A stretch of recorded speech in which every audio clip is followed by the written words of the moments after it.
Assalamualaikum warahmatullahi wabarakatuh. Jumpa kembali dalam acara podcast PKRS, Promosi Kesehatan Rumah Sakit Rumani Muhammadiyah Semarang. Kali ini kita menghadirkan masih bersama dengan Dr. Langgeng Perdana dengan tema yaitu Lebaran Sehat bersama pasien cuci darah.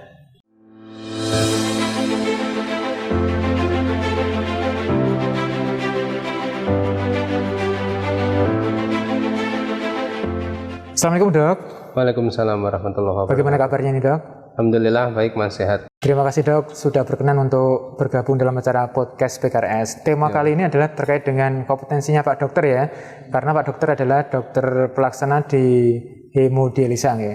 Yang perlu saya tanyakan ini dok, pasien dengan cuci darah, langsung yang pertama ya dok, pasien dengan cuci darah biasanya kan reguler ya, secara rutin berkala dalam setiap minggunya. Sementara ada beberapa yang memang kebutuhan untuk karena lebaran, biasanya ada yang mudik.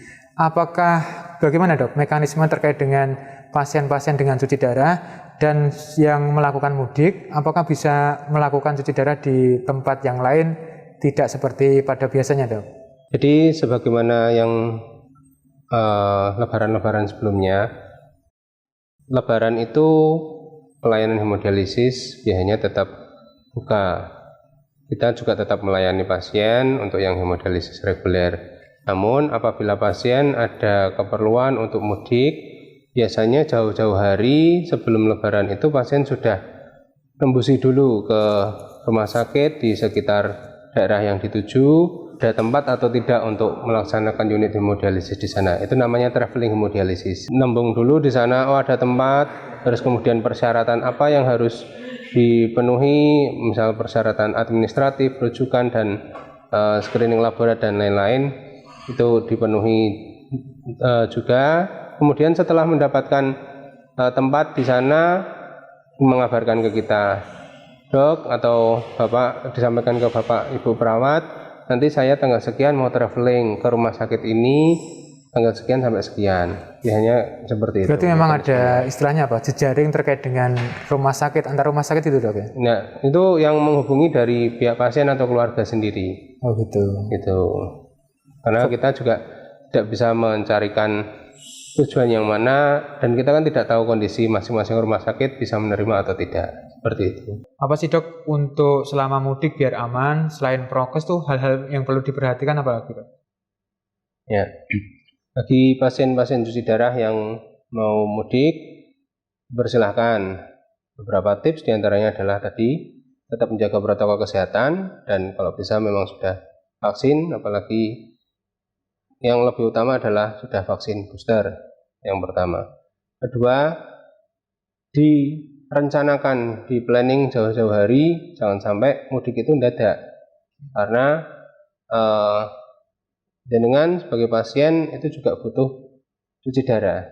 Jadi bisa di planning, oh saya sebentar aja dok, oh mudiknya cuman di Ungaran sini atau sama-sama Semarang. Udah kalau gitu kan nggak masalah, selama di jadwalnya HD ya tetap HD. Tapi ketika mungkin sampai luar provinsi, jaraknya jauh, berarti kan harus di planning, cari tempat untuk traveling hemodialisis. Ketika misalkan kita tidak bisa menghubungi ke daerah, mungkin bisa minta tolong saudara yang di daerah untuk bisa mencoba mencarikan, fikskan jadwalnya hari apa, tanggal berapa, terus kapan harus ke sana, dilengkapi persyaratannya administratif maupun screening laborat. Nanti kemudian disampaikan ke kita di unit hemodialisis bahwasanya saya akan melakukan traveling hemodialisis tanggal sekian. Jadi kita juga sudah mempersiapkan, oh tanggal sekian Pak A ke sana, ke Jawa Barat, oh Pak B ke Jawa Timur. Jadi kita bisa mengegokan untuk pasien-pasien lain yang sekiranya membutuhkan, misal mau geser pagi atau geser siang, seperti itu.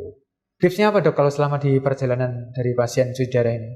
Ya, selama di perjalanan mungkin yang mudik via darat, misal naik mobil, kalau bisa misalkan mau nyetir sendiri boleh, tapi tetap ada pendamping. Pendamping ini syukur-syukur yang juga ya bisa nyetir juga. Jadi ketika capek mungkin macet bisa gantian. Karena takutnya apa? Oh, udah macet, terus panas mungkin, jadi malah tambah banyak minum. Posisi nyetir itu kan posisi duduk terus, nanti nggak banyak gerak, airnya tertarik gravitasi, kakinya jadi bengkak. Ya kalau jadi bengkak aja nggak begitu masalah. Sesek gitu Banyak ya. minum malah jadi sesat. Tuh, belum namanya mungkin kita di tengah kemacetan emosi jadi tidak stabil, gampang nesunan, gampang marah, malah itu juga memicu sesak juga. Nah, itu harus dijaga. Terus ketika kita kan juga sudah tahu kita mau mudik kemana, terus perkiraan waktu itu juga di-manage dengan baik. Dalam artian dipersiapkan, oh misalkan ini butuh waktu yang panjang, kalau bisa sangu ya sangu makanan dari rumah, mempersiapkan bekal itu disiapkan semua, dan juga mengukur kekuatan diri sendiri.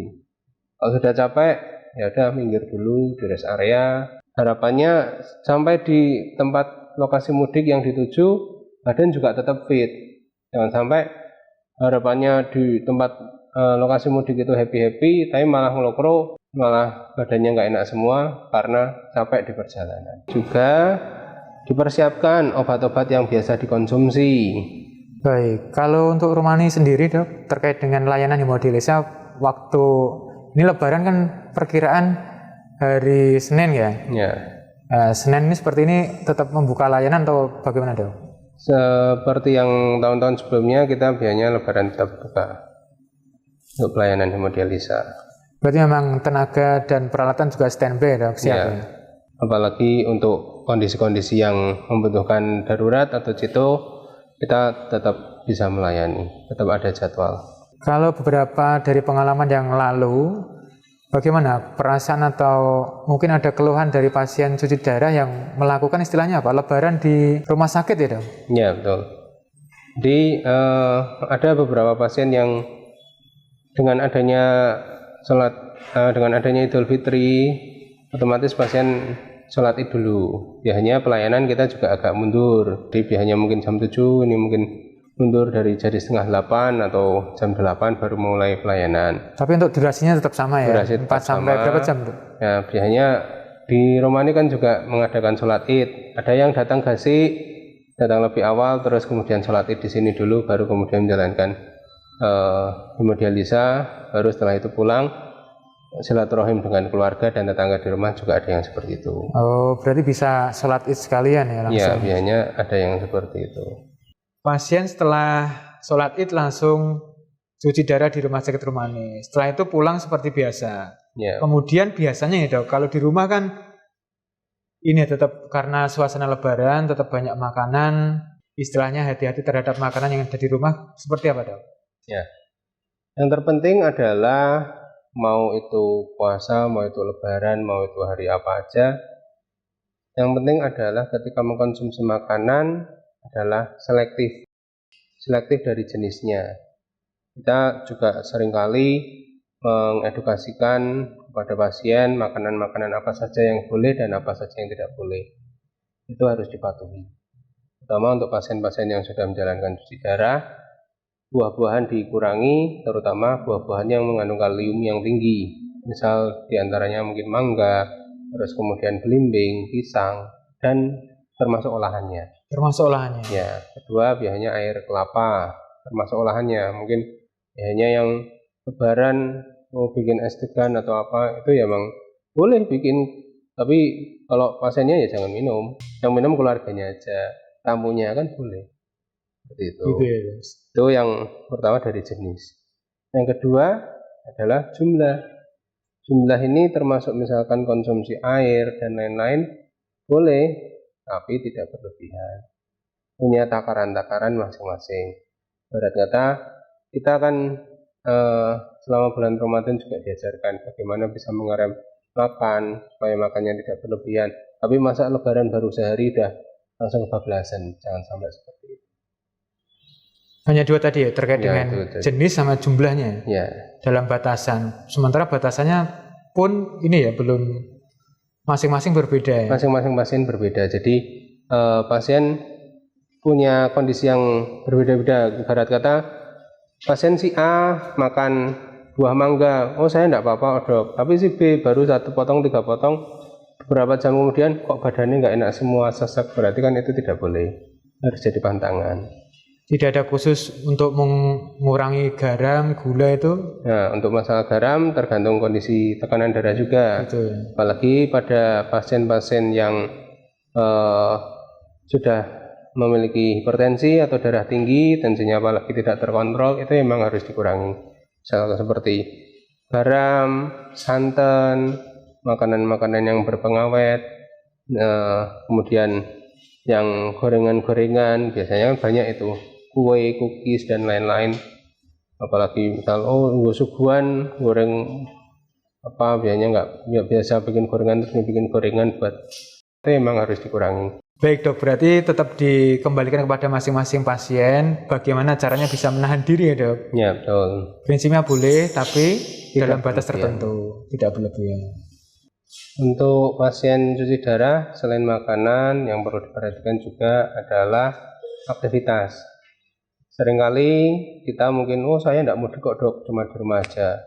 Tapi dia sebagai mbah, cucu dari luar kota, anak, ponaan, itu pada datang semua. Terus jenenge kedatangan tamu mesti kita seneng menyambut, nungguin, ngajak ngobrol sampai malam hari. Nah, padahal kita juga butuh istirahat. Jadi bolehlah menyambut tamu itu memang harus, tapi juga tahu takaran untuk masing-masing pasien sendiri. Jika udah lelah, untuk istirahat ya mungkin izin bentar buat istirahat. Jadi tidak memaksakan diri juga, karena yang tahu lelah dan tidaknya, Pasien kuat dan sendiri, tidaknya ya pasien itu sendiri. Terus yang selanjutnya, apalagi ini juga masih dalam masa pandemi COVID, yang tidak kalah penting adalah vaksin. Karena baik itu yang mau mudik ataupun tidak mudik sekalipun, mungkin kan kita juga akan kedatangan tamu, saudara dari luar kota, dari luar provinsi. Nah, alangkah lebih baiknya kita juga sudah vaksin. Yang belum vaksin, ndang vaksin. Yang sudah 2 kali silahkan ndang booster. Segera booster, harapannya imunitasnya juga bisa terbentuk dengan baik, sehingga apabila kita juga alhamdulillah ini Ramadan, Lebaran, kasus COVID sudah mulai turun, harapannya tidak naik lagi juga. Dan selama berlebaran pun juga alangkah lebih baik tetap menjaga protokol kesehatan. Bertamu boleh, kedatangan tamu boleh, tapi kan tetap ada batasannya.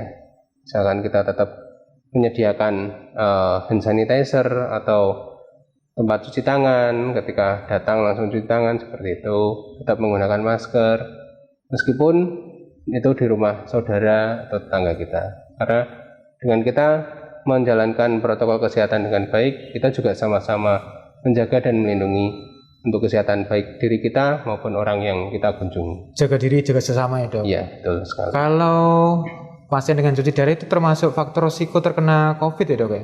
Ya, jadi memang berdasarkan pengalaman dan riset yang sudah lalu, pasien hemodialisis, pasien gagal ginjal itu juga risiko baik terkena COVID ataupun mengalami gejala COVID yang berat. Maka dari itu pentingnya penerapan protokol kesehatan dan vaksin tadi dan vaksinasi. Vaksinasi untuk pasien cuci darah insya Allah aman ya dok? Aman insya Allah. Dan alhamdulillah di tempat kami di Rumah Sakit Romani, beberapa bulan yang lalu saya sempat melakukan survei. Yang sudah vaksin itu cukup tinggi, 70 sekian persen. Ya, harapannya yang belum vaksin ini bisa segera vaksin juga, dan yang mungkin kemarin sudah 2 kali bisa segera booster untuk vaksin. Jadi jangan sampai nanti saya boosternya mepet-mepet lebaran aja, padahal kan kita ketahui juga bahwasanya vaksin itu mungkin timbul yang namanya kejadian ikutan pasca imunisasi atau KIPI. Nah, kalau bisa sebelum lebaran ini, kalau bisa malah kemarin sebelum Ramadan itu udah vaksin booster. Karena mungkin 3-4 hari setelah vaksin kan kemeng-kemeng lah, greges atau apa. Masa lebaran awalnya greges kemeng-kemeng kan juga nggak enak. Padahal itu nggak bisa jauh-jauh hari lah sebelum lebaran. Kecuali terpaksa ya, belum booster harus segera booster memang ya. Nah ini kan masih ada waktu beberapa hari, ayo kita segera booster lah. Baik, kalau di rumah ini sendiri itu ada berapa dok jumlah pasien cuci darah? Untuk di rumah ini sendiri total sekitaran 90-100 pasien yang menjalankan cuci darah setiap minggunya.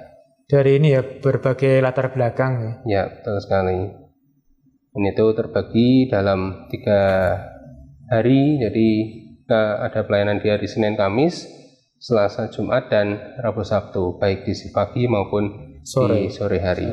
Berarti ini dok ya, pasien dengan cuci darah, prinsipnya lebaran, meskipun di rumah sakit juga baik-baik saja ya dok, aman ya insya Allah ya. Dan memang semuanya harus tetap di dalam batasan atau pengawasan diri sendiri ya dok, bisa mengendalikan atau menahan agar tidak istilahnya apa ya, terlalu bergembira, akhirnya kecapean dan sebagainya ya. Terkait dengan pilihan makanan juga bisa memilih sendiri. Berarti panduan dari pasien dengan mudik tadi cukup, yang penting kelengkapan surat, berkas, semuanya siap ya. Kemudian obat jangan lupa, tetap prokes, vaksin, menjaga makanan, dan jangan terlalu kecapean. Dengan menjalankan seperti itu aman ya dok? Insya Allah aman. Termasuk tadi untuk traveling hemodialisis, jangan takut juga dalam artian ketika mungkin harinya biasa katakanlah adanya Senin Kamis, kok di sana adanya Selasa Jumat, ya udah diterima aja enggak apa-apa, daripada tidak ada karena harus di luar kota seminggu jadi tidak ada seminggu kan malah lebih kemungkinan muncul komplikasi yang lebih berat, lebih tinggi. Itu kalau misalkan hanya mundur hari sehari 2 hari, selama pasien juga bisa menjaga intake makanan atau minumannya, insya Allah masih tidak apa-apa. Selama kondisi masih stabil, masih dimungkinkan ya dok? Ya betul. Tapi ketika misalkan di perjalanan kok muncul kondisi-kondisi yang masuk dalam kriteria gawatan, ya udah mau tidak mau ya udah ke UGD saja. Baik dok, terima kasih. Yang masih membuat biasanya kekhawatiran pasien karena pasien cuci darah ini sudah berlangsung lama ya, mungkin sudah bisa mempunyai strategi sendiri terkait dengan lebaran, terkait dengan mudik, karena ini mungkin kan pemerintah sudah bisa membuka ruang untuk mudik, jadi ya mau tidak mau akhirnya semuanya bisa ikut mudik, khusus pasien dengan cuci darah harus memperhatikan hal tadi dok ya? Ya betul sekali. Baik dok, dari Pak Dokter ada closing statement enggak terkait dengan pasien cuci darah yang di lebaran? Ya, selama menghadapi lebaran tetap sehat, tetap semangat, silahkan bisa berkumpul dengan keluarga masing-masing, namun tetap perlu menjaga kesehatan, menjaga protokol kesehatan, vaksin, kemudian jaga makanan, aktivitas, dan juga yang mungkin mudik juga perlu ada batasan dan tips-tips tadi bisa dilaksanakan. Kemudian untuk pasien yang menjalankan cuci darah, apabila selama menjalankan mudik berbenturan dengan jadwal cuci darahnya juga harus dipersiapkan, baik itu harus mengalahi untuk cuci darah kembali ke daerahnya apabila mungkin mudiknya di wilayah-wilayah yang dekat Semarang sini, atau apabila mudiknya jauh, ya berarti harus dipersiapkan untuk menjalankan traveling hemodialisis.